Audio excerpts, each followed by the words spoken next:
नाज़रीन इकराम, अमेरिका ने तो कुछ नया नहीं किया, उसने तो तबाहकुन हथियार दिए हैं इसराइल को ताकि फ़लस्तीनी बच्चों को मार सके। और जब दुनिया रोती हुई अक़वाम मुत्तहिदा में पहुंचती है तो अमेरिका शर्मनाक हाथ खड़ा कर देता है कि मैं वीटो करता हूं। तो ये अमेरिका का तो खैर माजी ऐसा ही है जिस पर हम थोड़ी सी बात भी करेंगे, लेकिन सवाल ये पैदा होता है कि इतनी आसानी से महल्ले से कोई मुर्गी चोरी नहीं की जा सकती जिस आसानी से वेनेज़ुएला पर अमेरिका की डेल्टा फोर्स जो उसकी कमांडोज पर मुश्तमिल है वो उतरी है। सिर्फ 3 घंटे में उन्होंने वहां से सदर को भी अगवा कर लिया है, उसकी बेगम को भी अगवा कर लिया है। और सवाल ये पैदा होता है कि आखिर उसका एयर डिफेंस सिस्टम कहाँ चला गया, उसकी फौज कहाँ चलेगी, उसके एयरक्राफ्ट कहाँ चले गए, उसके मिसाइल कहाँ चले गए, वो सारा सिस्टम जो किसी मुल्क का होता है वो कहाँ चला गया। एक बंदा नहीं मरा, एक फौजी नहीं मरा और बगलें बजा रहा है ट्रंप।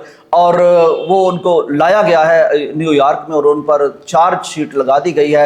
ये आखिर कैसे हुआ? नाज़रीन इकराम, वेनेज़ुएला की कमज़ोरी और उसकी ताकत की कहानी एक साथ शुरू होती है। वेनेज़ुएला दुनिया का वो मुल्क है जिसके पास सबसे ज़्यादा ऑयल रिजर्व मौजूद हैं। सऊदी अरब से ज़्यादा उस सरजमीन में ऑयल मौजूद हैं। एक वक्त था नाज़रीन इकराम कि अमरीकी कंपनियां उस तेल को निकाल रही थी और उसको लूट और खसूट रही थी। वहां फिर एक शख्स पैदा हुआ जिसका पूरी दुनिया में बड़ा नाम हुआ, हुगो शावेज। ये ऐसा शख्स था जो अमेरिका मुखालफ नज़रियात पर मुश्तमिल था। इसने पूरे लातीनी अमेरिका में अपनी तकरीरों के ज़रिए से और अपनी मूवमेंट के ज़रिए से एक यानी आग लगा दी और इसने अमेरिका के खिलाफ पूरे खित्ते को खड़ा कर दिया। ये जितने ज़खायर तेल के लूट मार मचाई हुई थी अमेरिका ने और दूसरे ममालिक ने, उसने उन सब में से इनको भगाया और उनको कमा लिया, उसको नेशनलाइज कर दिया।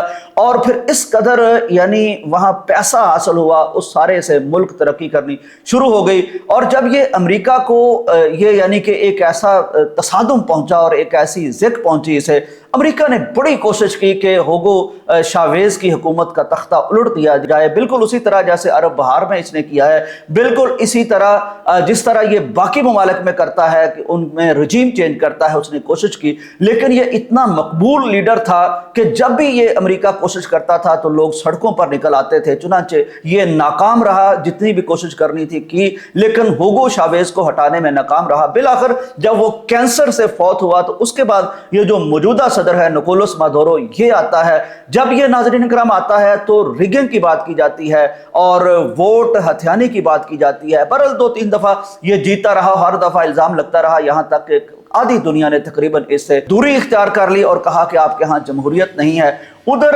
अमेरिका, इससे यह भी बात सामने आई है कि नेगोशिएट करता रहा। अमेरिका से कहता था कि तुम कहीं भी चले जाओ, चुनांचे ये मुल्क किसी और के हवाले कर दो ताकि ये खुल खेल सके।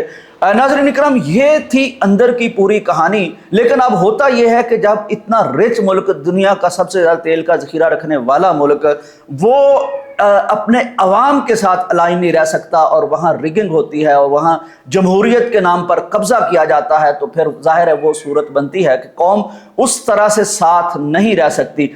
तो ये एक मौका बना। दूसरी तरफ नाज़रीन इकराम, अमेरिका का बहुत बड़ा मसला ये था कि चूंकि ये अमेरिका के खिलाफ एक बहुत बड़ा एक मरकज़ बन चुका था। चुनांचे जितनी अमेरिका मुखालफ रियासतें थी, वो चाइना हो, वो रूस हो, वो ईरान हो, तो ये वेनेज़ुएला उनके बड़ा करीब चला गया था और ये डॉलर में अपने तेल की तजारत भी नहीं करता था। चुनांचे अमेरिका की एक और बात मैं आपको बता दूं कि अमेरिका अगरचे दुनिया में बहुत बड़ा तेल पैदा करने वाला मुल्क है, उसके पास तकरीबन 20-30 साल तक तेल इस्तेमाल होने के ज़खायर मौजूद हैं। लेकिन इसके बावजूद नाज़रीन इकराम, वेनेज़ुएला से जो तेल निकलता है इसको क्रूड ऑयल कहते हैं। ये एक हैवी ऑयल होता है। तेल की दुनिया में ये 2 तरह के तेल होते हैं और इसकी फैक्ट्रीज, इसकी मशीनरीज अलग लगाई जाती है।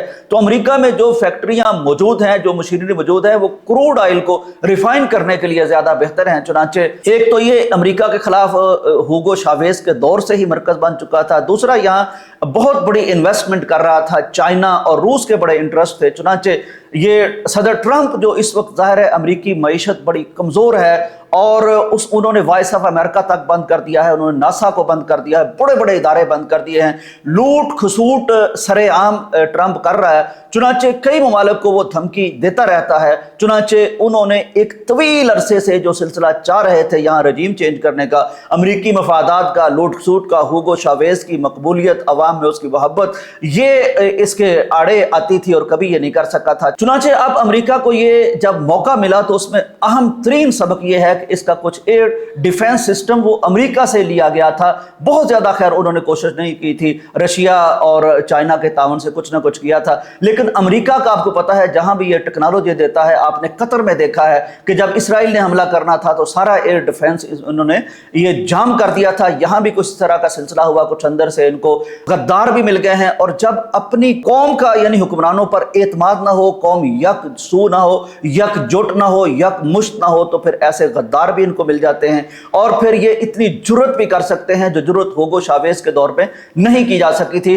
तो ये ठीक है कि एक बेहतरीन दिफा होना चाहिए, बेहतरीन फौज होनी चाहिए, आपका मिसाइल सिस्टम होना चाहिए, आपका एयर डिफेंस होना चाहिए, लेकिन ये आधी बात है। पूरी बात यह है कि कौम जब तक हुक्मरानों के साथ नहीं होती तो फिर ऐसे लोगों को मौका मिलता है। नाज़रीन इकराम, आप अंदाजा कीजिए अमेरिका का कि अमेरिका इस वक्त अमलन पूरी दुनिया में आलमी अदालत को मुअत्तल कर चुका है, अक़वाम मुत्तहिदा को यरगमाल बना चुका है। इस वक्त दुनिया में कोई उसूल, कोई कानून, कोई यानी कि तहजीब, कोई सखावत, कोई ज़मीर नामी चीज़ अमेरिका ने बाकी नहीं रहने दी। ये अमेरिका है जो दुनिया को बता रहा है कि जिसकी लाठी उसकी भैंस। ये वही अमेरिका है जिसने झूठ बोलकर इराक को तबाह बर्बाद कर दिया, सद्दाम का तख्ता उल्ट दिया। ये वही अमेरिका है जिसने अरब बहार के पीछे छुपकर वहां कई हुकूमतों के अरब हुकूमतों के तख्ते उलट दिए। ये वही अमेरिका है जिसने पाकिस्तान की 2 दफ़ा सरहदें पामाल की हैं, एक दफ़ा एमल कांसी के लिए और एक दफ़ा उसामा बिन लादन के लिए। ये वही अमेरिका है जो जबर, धौंस, ताकत के ज़रिए से जहां से पैसा होता है बदमाशी के तौर पर इकट्ठा करता है। ईरान पर हमला कर चुका है, इसराइल के साथ मिलके खड़ा है और दुनिया भर के लोग परेशान हैं, आंसू बहा रहे हैं कि वहाँ बच्चों का क्या हाल है, उनके पास दवा नहीं। इस कदर शदीद सर्दी में, इस कदर शदीद बारिशें हैं कि मलबे पर बैठे हुए वो कांप रहे हैं, पानियों में वो डूब रहे हैं। और जब अक़वाम मुत्तहिदा में कोई जाता है तो वीटो का ये हाथ शर्मनाक खड़ा करके इसराइल के साथ खड़ा हो जाता है। नाज़रीन, अमलन इस वक्त दुनिया अखलाक से, आइन से, उसूल से दूर जा चुकी है। कोई आलमी ज़मीर नामी चीज़ नहीं है, कोई इंसानियत नामी चीज़ नहीं है, जिसकी लाठी उसकी भैंस। लेकिन इस दौर में बचता वो मुल्क है जिसके अवाम को अपने हुक्मरानों से प्यार होता है, उन पर पूरा एतमाद होता है, कोई उनमें रखना नहीं होता, और जिनका एयर डिफेंस सिस्टम बेहतरीन होता है, क्योंकि बाहर से मांगी हुई चीज़ें ये किसी भी वक्त जाम और बेअसर कर सकती हैं। और दोस्ती की जहाँ तक बात है तो रूस और चाइना खुल के सामने नहीं आ सके। अब ये अपने इंटरेस्ट को बचाने के लिए क्या करते हैं, वेनेजुएला के नायब सदर के जरिए से अमेरिका चाहता कि मैं यहाँ हुकूमत चलाऊंगा। तो बहरहाल ये ताज़ा तरीन सूरत हाल है और ये इसके अंदर की बातें हैं जो मैं आपको बताना चाहता था, ताकि हमें पता चल सके कि दुनिया इस वक्त सोच क्या रही है, कर क्या रही है, मुल्क पामाल कैसे होते हैं, मुल्क बचते कैसे हैं। इजाज़त दीजिए, अल्लाह हाफिज़।